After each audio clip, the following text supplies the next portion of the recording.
नमस्कार बच्चों, first year की क्लास में सभी बच्चों का स्वागत है। इससे पहले की क्लास में अपन ने देखा था गयासुद्दीन बलबन।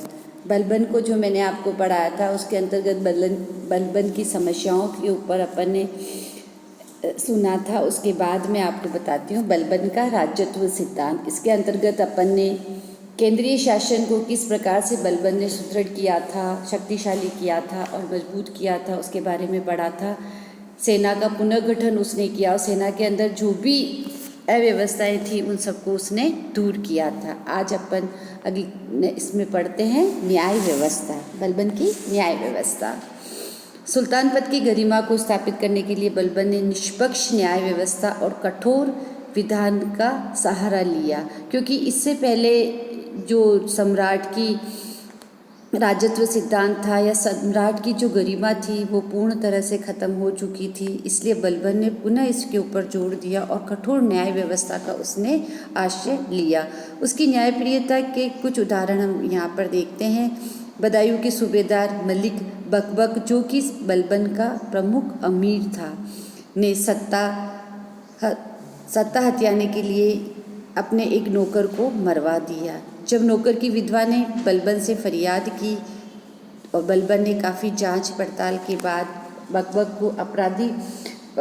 अपराधी पाया गया, तो बलबन ने आदेश दिया कि मलिक बकबक को विधवा के सामने कोड़ों से पीट पीट कर मार दिया जाए। और इतना ही नहीं, उसने उन गुप्तचरों को भी प्राणदंड की सजा दी जिसने इस घटना को सुल्तान से छुपा कर रखा। इस प्रकार जब बलबन के कृपा पात्र अवध के सूबेदार हेबत खां ने नशे में अपने एक आदमी को मार डाला और जो ही सुल्तान को इसकी सूचना मिली, उसने हेबत खां के 500 कोड़े लगाने के बाद मृतक विधवा को सौंप देने का आदेश दिया। कोड़ों की मार खाने के बाद हेबत खां ने विधवा को 20,000 टका देकर अपने प्राण बचाए। युद्ध में लापरवाही करने वाले सेनानायकों को भी वह सख्त सजा देता था। बंगाल के विद्रोही सूबेदार तुगरिक ने से पराजित होकर भाग आने वाले अवध के सूबेदार अमीर खां को उसने फांसी की सजा दी थी। इस प्रकार हम देखते हैं कि बलबन की न्याय की ओट में कुछ इतिहासकार कहते हैं कि बलबन ने न्याय की ओट के अंदर यह अपने कुछ प्रमुख अमीरों को उसने स्वच्छाचारिता के मार्ग से हटाने का प्रयास किया था। जो लोग इस चक्कर में नहीं फंस पाए उन्हें दूसरे तरीके से समाप्त कर दिया गया। फिर भी इसमें कोई संदेह नहीं कि सुल्तान न्याय का स्रोत समझा जाता था और वह संपूर्ण न्याय व्यवस्था की देखभाल ही नहीं करता था, अपितु व्यक्तिगत रूप से भी अभियानों की सुनवाई भी करता था।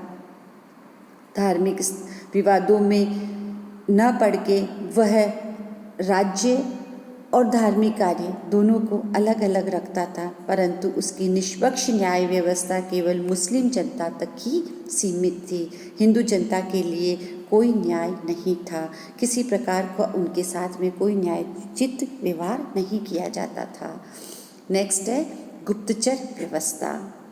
एक निरंकुश शासन में कठोर गुप्तचर व्यवस्था अति आवश्यक मानी जाती है और बलबन ने भी इस तरह विशेष ध्यान दिया। उसने साम्राज्य के विभिन्न प्रदेशों में सभी बातों की सूचना प्राप्त करने के लिए गुप्तचर नियुक्त किए। इवन कि उसने तो गुप्तचरों पर भी गुप्तचर नियुक्त किए। जो गुप्तचर सही जानकारी को छिपाने का प्रयास करते थे उन्हें कभी न कभी प्राणदंड तक की सजा दी जाती थी। बलबन ने गुप्तचरों पर भी गुप्तचर नियुक्त कर रखे थे, जिससे गुप्तचर आतंकित होकर विद्रोही अमीरों के साथ साठगांठ करने का साहस भी नहीं कर पाते थे। इस व्यवस्था से अपराध अवश्य कम होने लगे तथा अधिकार प्राप्त लोगों के अत्याचारों से निर्दोष व्यक्तियों की रक्षा हुई, परंतु साथ ही इससे समाज में चारित्रिक हीनता भी बहुत कुछ आ गई और लोग इस सामाजिक सुविधाओं से बहुत कुछ वंचित रह गए जो नियमानुसार उनको प्राप्त होती थी और जिनमें किसी प्रकार की क्षति की भी संभावना न थी। बलबन ने दिनों में गुप्तचरों को वारिद कहा जाता था और गुप्तचर विभाग के प्रधान अधिकारी को वारिद ए मुमालिक कहा जाता था। बच्चों, ये ऑब्जेक्टिव क्वेश्चन है। गुप्तचर विभाग के प्रधान अधिकारी को क्या कहा जाता था? वारिद ए मुमालिक, इसको ध्यान में रखना। नेक्स्ट है राज्य की वित्तीय व्यवस्था। बलबन ने सैनिकों की संख्या में काफ़ी वृद्धि कर दी थी और किसी विजय अभियान का काम भी अपने हाथ में नहीं लिया। इससे राज्य का व्यय काफ़ी बढ़ गया। अतः उसने राज्य की आय को बढ़ाने की तरफ पूरा ध्यान दिया। उसने भूमि कर तथा अन्य राजकीय करों की वसूली के लिए क्या किया होगा, इसकी ठोस जानकारी तो हमें नहीं मिली है। केवल अनुमान लगाया जा सकता है कि मुसलमानों से सैयद के हिसाब से कर वसूल किए जाते होंगे और हिंदुओं से जजिया, खिराज तथा कुछ अन्य कर वसूल किए गए होंगे।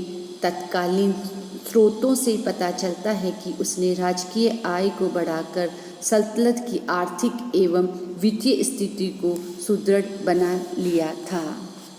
नेक्स्ट देखते हैं तुर्क अमीरों का दमन।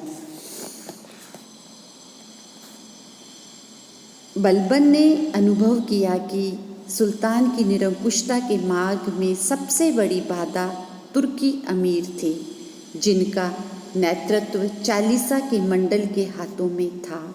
बलबन ने सिंहासन को अपने तथा अपने वंशजों के लिए सुरक्षित बनाने हेतु इस मंडल को नष्ट करने का संकल्प कर लिया।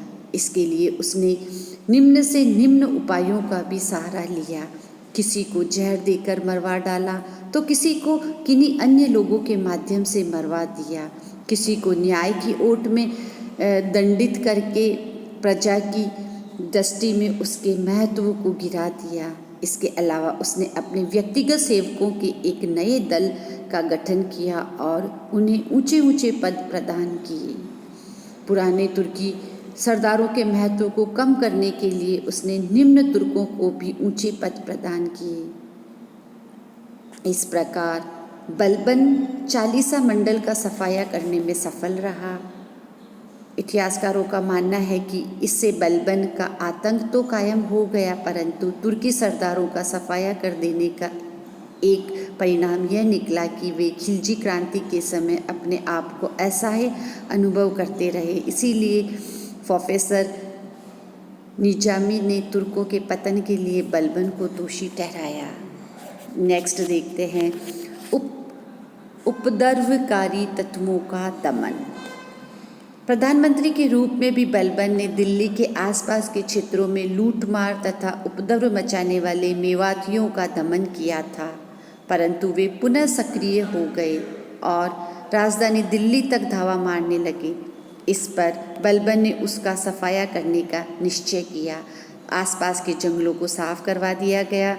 जंगलों में छिपे मेवातियों को मौत के घाट उतार दिया गया। जंगलों में नई नई सड़कें बनाई गई, सैनिक चौकियां कायम की गई और गोपालगिरी में एक दुर्ग बनवाया। अधिक उपद्रवी क्षेत्रों में साहसी अफगानों को नियुक्त किया गया और निर्वाह के लिए भूमि दे दी गई। 1 वर्ष के अंतर्गत ही मेवातियों के उपद्रव शांत हो गए। मेवातियों से निपटने के बाद बलबन ने 2 आप के लुटेरों की तरफ ध्यान दिया। कंपिल, पटियाली और भोजपुर लुटेरों के प्रमुख केंद्र बने हुए थे। ये लोग यात्रियों, राहगीरों और व्यापारियों को लूट लिया करते थे। बलबन ने स्वयं उनके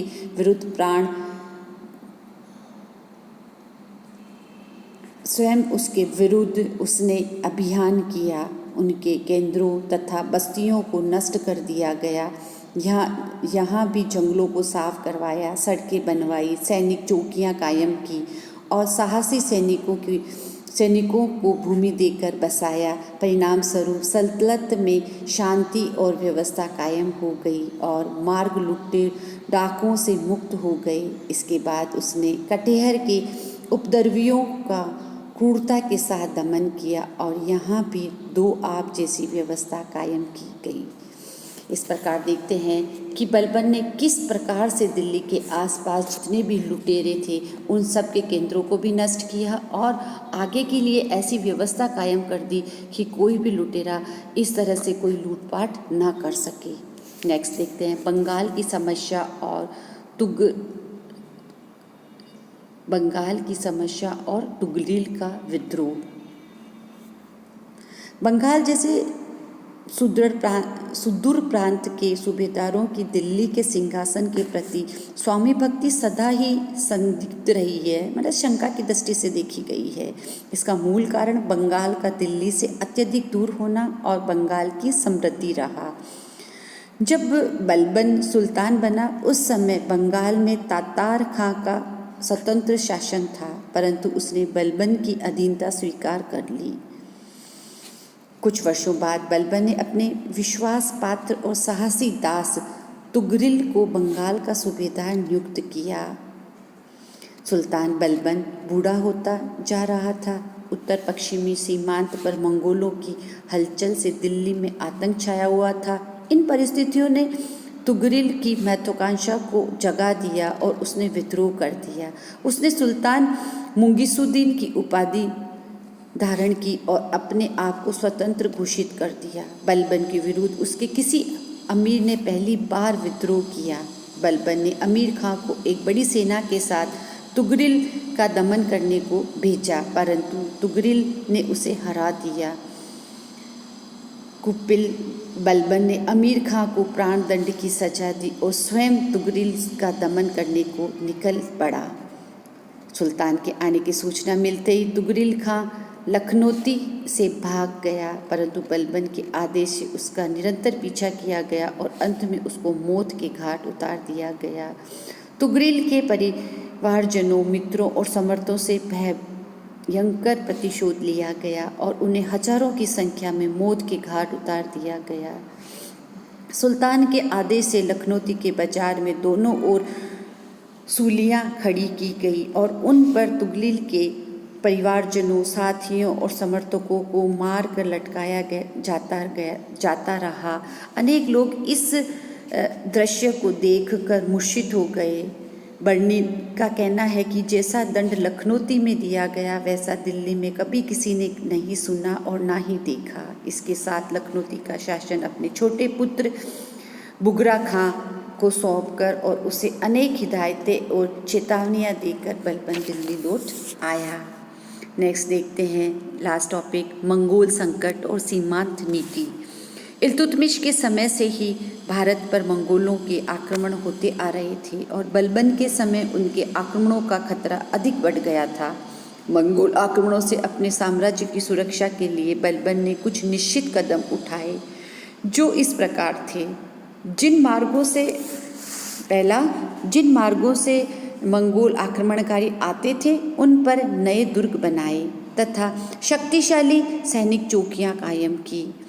बठिंडा, सिरसा, अबोहर, भटेहर आदि दुर्गों का निर्माण इसीलिए करवाया गया था। सीमांत सुरक्षा का दायित्व योग्य एवं विश्वस्त व्यक्तियों को सौंपा गया। प्रारंभ में उसने अपने चचेरे भाई शेर खां को यह दायित्व सौंपा। उसकी सूरवीरता से मंगोलों में आतंक पैदा हो गया। 1270 ईस्वी में उसने यह दायित्व अपने दोनों पुत्रों महमूद खां और बुगरा खां को सौंपा। तीसरा कारण, सीमा प्रांत के पुराने दुर्गों की मरम्मत करवा कर वहाँ भी योग्य सैनिकों को रखा गया। चौथा, मंगोलों के अचानक आक्रमण का सामना करने के लिए बलबन ने साम्राज्य विस्तार की नीति का त्याग कर दिया। बलबन ने इन प्रयत्नों के फलस्वरूप कुछ वर्षों तक तो सीमांत क्षेत्र में शांति बनी रही, परंतु 1279 ईस्वी में मंगोलों ने पुनः आक्रमण कर दिए। इस बार वे इतनी बुरी तरह से पराजित हुए कि आगामी 5 वर्ष तक आक्रमण करने का साहस भी नहीं कर पाए। 1285 ईस्वी में तैमूर खां के नेतृत्व में मंगोलों ने पुनः आक्रमण किया। युवराज महमूद खां ने उसे परास्त करके खदेड़ दिया, परंतु वह स्वयं भी मारा गया। इससे बलबन को गहरा सदमा पहुंचा। फिर भी उसने सीमांत की सुरक्षा में कमी नहीं आने दी और मृत युवराज के पुत्र खुसरो को उसके पिता के स्थान पर नियुक्त किया। इस प्रकार देखते हैं कि बलबन ने किस प्रकार से साम्राज्य को सुदृढ़ किया और साम्राज्य के अंदर सभी व्यवस्थाओं को सुचारू रूप से चलाया। धन्यवाद बच्चों।